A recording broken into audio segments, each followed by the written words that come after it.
All right, how's it going, everybody? Noah Hiles here with WHBC News. As I continue covering COVID-19, I try to get a gauge on some of the questions everyone has through looking through our social media comments. And one thing I noticed a lot of yesterday were questions on the masks that were recommended by Governor DeWine and the CDC.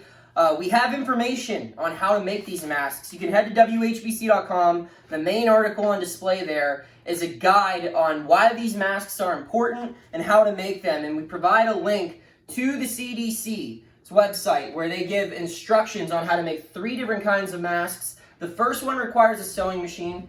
The second one can be made by a t-shirt. And the third one requires a bandana and rubber bands. I don't have a bandana.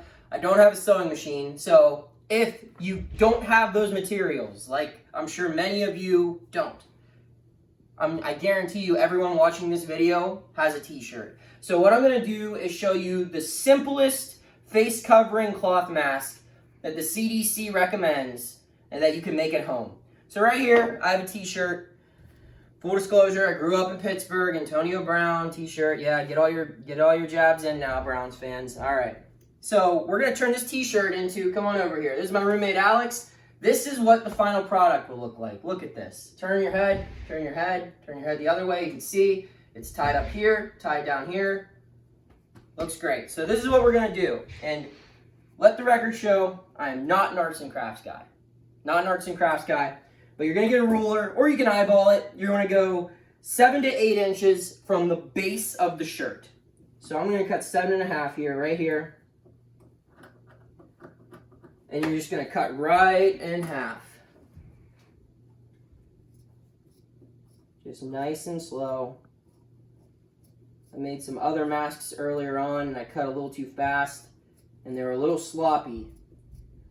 So now that I'm doing it for all you lovely folks, I will take my time and try to do this correctly.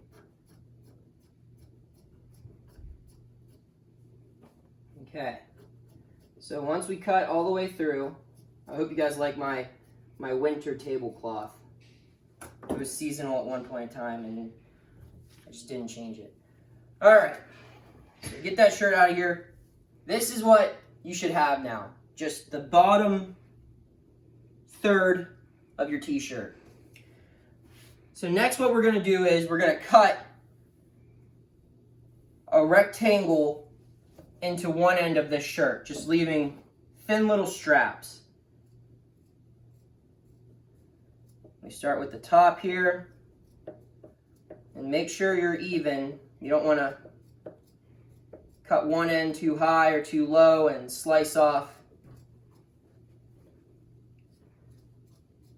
something here. So we're going to cut down to about right there.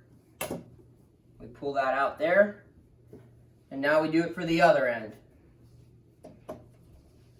And you can see this is the end with the stitching, so we have a little bit more. And you don't want to make these too thick. The thinner they are, at the same time don't make them super thin so they break, but the thinner they are, the stretchier they are, and you'll have more room to tie this around your face.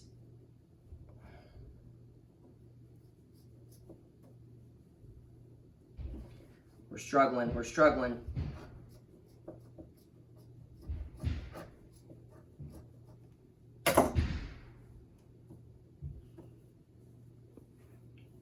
Okay.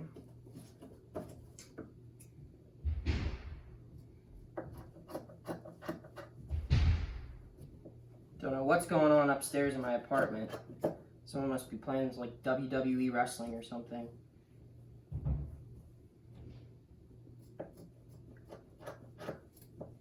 All right, so now we have our four ends. This one's a little longer than the other, no worries. Because I did what I said not to do, but it's okay, we can still recover. So we chop out the middle here, this middle long part. We're just gonna chop this off.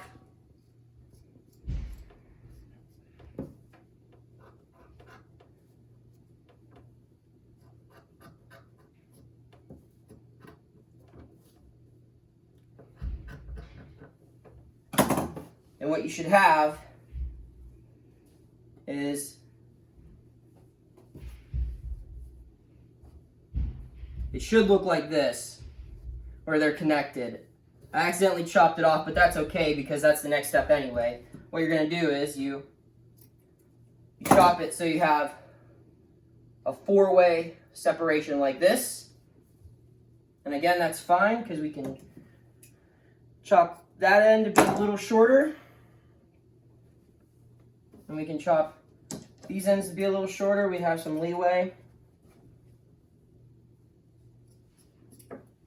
And Alex, if you will assist me here, what you do is you tie the top end up here like this.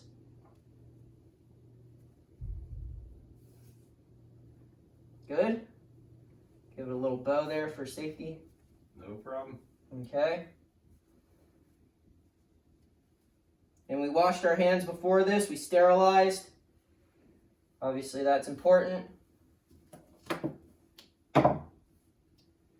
And voila, come on over here. Here are your CDC recommended.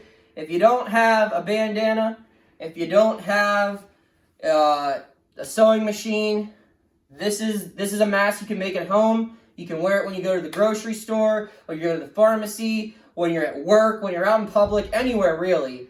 And this is what they're recommending you wear.